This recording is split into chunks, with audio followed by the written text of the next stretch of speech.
So you can tell all 51 of the senators who voted to confirm an unstable, dishonest sexual predator to one of the highest offices in this country that they could meet me out back at the Denny's at 3 a.m. I promise, I just want to talk.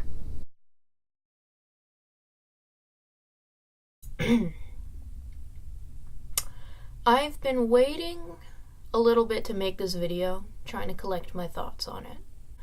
Because everyone's talking about it, so if you're not talking about it, why aren't you talking about it? Well, because everyone's talking about it. So I think I've had enough time to really think about what I want to say and my thoughts and feelings on the matter. So, without further ado, what the... That's what I have to say when it comes to Brett Kavanaugh. I can't think of anything else to say, to be completely honest. On the one hand, this shouldn't surprise me. This country elected who it elected, so why wouldn't they confirm someone who's just as irrational and untrustworthy? Why should I be surprised? I think the reason I'm still surprised is that stupid me, I still hold out faith that democracy and justice aren't dead in this country. I don't have my copy of Plato's Republic with me now, but I think he would agree with me. He's been dead for 2,500 slutty years, but I think he would agree with me. I don't understand how the behavior exhibited by many people currently holding very high offices in this country are considered acceptable, especially when you consider that if these behaviors were exhibited by anything but a white man, they would be considered completely unacceptable. If a female judge had openly wept and screamed at her confirmation trial, she would have been much too emotional.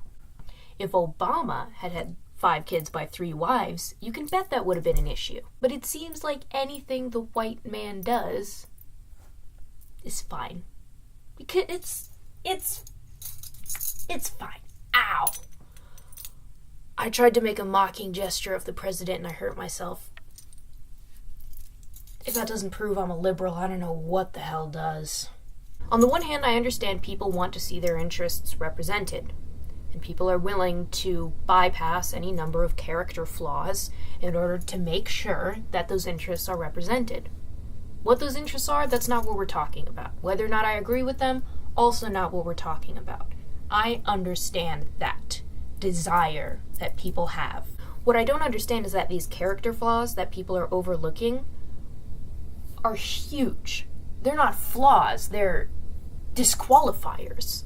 And, let's focus this down. We can't talk about all the broader issues of American politics. We'll be here all day. So let's talk about just Brett Kavanaugh and his behavior and his situation. I understand that some people have difficulty taking the word of a single woman when it's pinned up against a single man. It becomes a he said, she said, and everyone's always going to believe the man because this is America. And a man's word will always be worth more than a woman's. As the wise, childish Gambino once said, this is America. But it's not one. It's multiple women. It's not a he said, she said. It's a she said, she said, she said, she said, she said, he said. And when that he said is still worth more than all those other she saids, that's when I get a little bit confused. Because it's like the world's worst foreign currency exchange rate, where a man's word is the dollar and the woman's word is a peso or a rupee. And apparently, no matter how many of them you have, they're still worthless in America.